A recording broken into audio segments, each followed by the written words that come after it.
क्या आपने कभी सोचा है कि वो शिवलिंग, जिसे हम मंदिरों में जाकर श्रद्धा से जल चढ़ाते हैं, वो आखिर है क्या? क्या वह केवल एक पाषाण मूर्ति है, या फिर वह उस अनंत ब्रह्मांडीय ऊर्जा का प्रतीक है, जिसे देखा नहीं जा सकता, बस अनुभव किया जा सकता है? आज की इस कथा में हम जानेंगे शिवलिंग की असली उत्पत्ति, जो न केवल धार्मिक दृष्टिकोण से, बल्कि वैज्ञानिक और दार्शनिक दृष्टिकोण से भी बेहद महत्वपूर्ण है। एक बार ब्रह्मा और विष्णु, दो महान देवों के बीच विवाद हुआ। विषय था, कौन श्रेष्ठ है?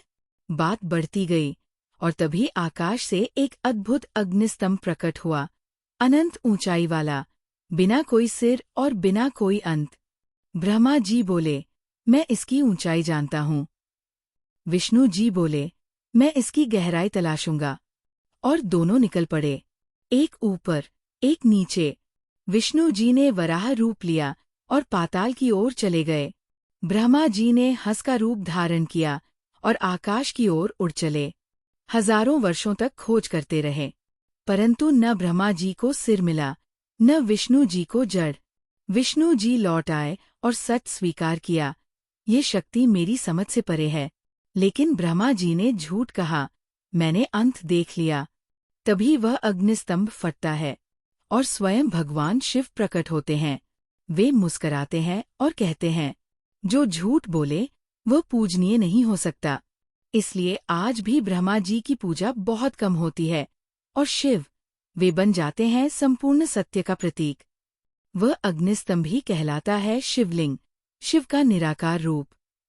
शिवलिंग को समझने के लिए यह जानना जरूरी है कि यह केवल कोई प्रतीक नहीं, यह सृष्टि का बीज है।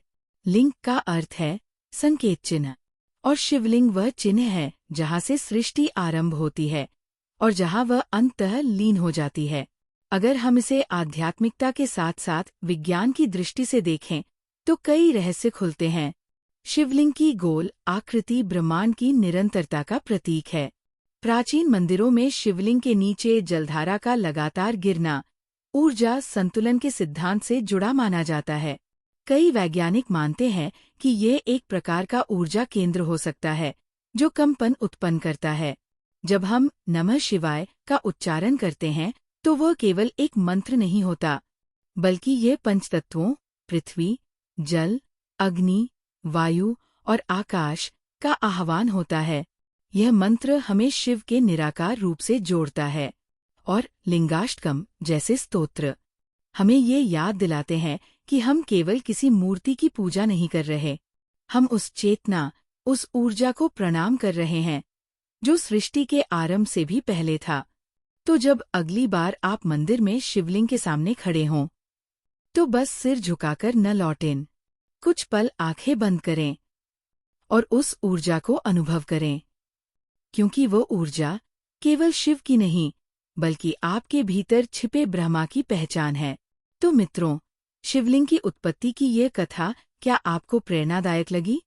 वीडियो को लाइक करें, शेयर करें और चैनल को सब्सक्राइब जरूर करें, ताकि ऐसी और पौराणिक कहानियां आप तक पहुंचती रहें। हर हर महादेव, हर हर महादेव।